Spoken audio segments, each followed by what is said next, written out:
Hello and Happy New Year. I'm Armin Budish. Welcome to our first Golden Opportunities of 2011. Today, we'll prep you on how to prepare a personal pension plan. Then, has a bad back ever sent you back to the sack? Sit up and take note of our doctor's advice. Get ready to tap your toes when we preview a new musical about Fred Astaire's most famous partner, Ginger Rogers. Plus, what's up, Doc? Our medical professional gives the answer. And don't miss out on little-known money for military veterans and their spouses. It's a new year, but we've got the same goal to always bring you tips that are timely. So pull up a chair and join us at our kitchen table for Golden Opportunities.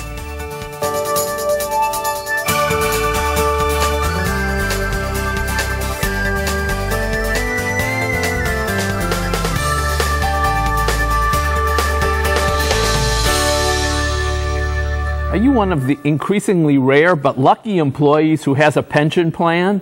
Then you have some important decisions to make about your financial future. Lucky for us, Jim Lineweaver's here with some advice. Jim's a financial planner with the Lineweaver Financial Group. Thanks for joining us, Jim. Happy New Year. Thank you. You too. Thank you.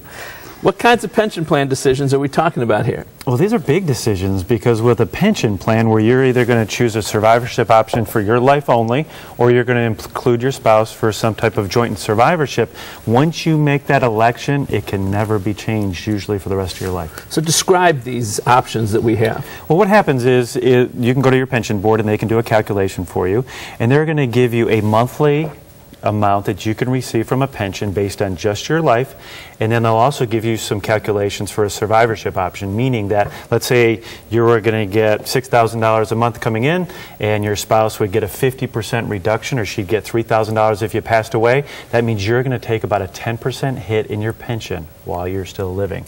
That can add up to a lot of money over time.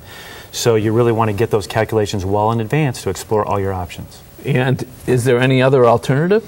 Well, yeah, there is, because what happens is if you're relatively healthy, you might be able to do what we call a private pension or a pension maximization. What's that? What that does is that allows the family to take that higher benefit, not take a reduction for the spouse, and instead of just giving that money to the pension board, what you can do is keep that money and fund that with permanent life insurance. So what you'll be able to do is say, yes, you're the only one that's going to get that pension option, but gosh forbid you pass away and your spouse still needs income, she would lose that 50% survivorship option, but we could take that money, that difference, that 10% savings, buy some permanent insurance with it, and therefore whenever the husband would pass away or the main person that has the pension, a tax-free lump sum will come in for the wife. It's not going to get hit with income taxes or anything, and then she can create her own pension or draw money off that for her retirement. So let me make sure I understand that and make sure that our viewers understand this. So let's say you retire, you take your own pension over your life. That might be $1,000 a month. Mm-hmm. If you take it, but when you die, then there's nothing for your spouse. Correct. So if you want to protect your spouse, you might take something less during your lifetime.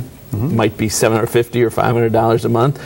And your wife or husband would get that after you die, the same amount, but it's less for your lifetime. If your spouse died first, then you're stuck with the lower amount? Well, some pension plans, and this is what you have to check with the board when you go down to see them. A lot of people go to Columbus, but some of them have a reversion aspect, which means that a spouse, yeah, so this is why you really got to get at those options. It means that if you took a reduced option, you want a permanent benefit for your spouse dies first, they may revert you back to what you would have gotten if you would have taken the life-only option. Do they all do that? No, they don't. You got to definitely check. And so if you take the difference, let's say you have the right to get $1,000, but you go with the 500. Excuse me, you go with the 1,000 instead of the 500. You take it for your life alone, but then you take some of that money and you buy life insurance. When you die, your spouse gets the insurance or gets a stream of income from the insurance. That's the way it would work to make up the difference. Tax-free, yes. And also if they both say they lived a very long life, they're going to get that larger pension payout every single year. And if they didn't need the insurance down the road, they can spin that out of the estate for kids or grandkids. It could be the only way to get an estate tax-free. Only way to get inheritance for the kids is with this private insurance option. Yeah, that's the only money that you have. I gotcha. then it gives a lot of flexibility to the family. And is there also a benefit for cost of living increases if you take this private approach? This is what a lot of people don't realize. They give up a good chunk of cost of living, and we ran in a little example for your viewers, but you got to understand, if you're going to get that $6,000, say, additional money per year, or in this case it was $6,000, that should actually say through per year, what ends up occurring is over a 10-year basis, they'd accumulate over $9,000 a year, and over a 30-year period of time, that adds up to about $17,000 per year, or a total of over $342,000 of additional money that could go to that family. I'd like the $6,000 a month. Thanks, Jim. Very good information. Don't roll the dice when deciding how to structure your pension plan. Lady Luck is fickle. Instead, follow Jim's advice and bet on the benefits of a personal pension plan, or at least look into it. To learn more, give Jim a call. The number's up next. For more information, call the Lineweaver Financial Group at 1-888-313-4009 or log on to www.lineweaver.net. Next, getting back to basics. Back facts for treating a bad back.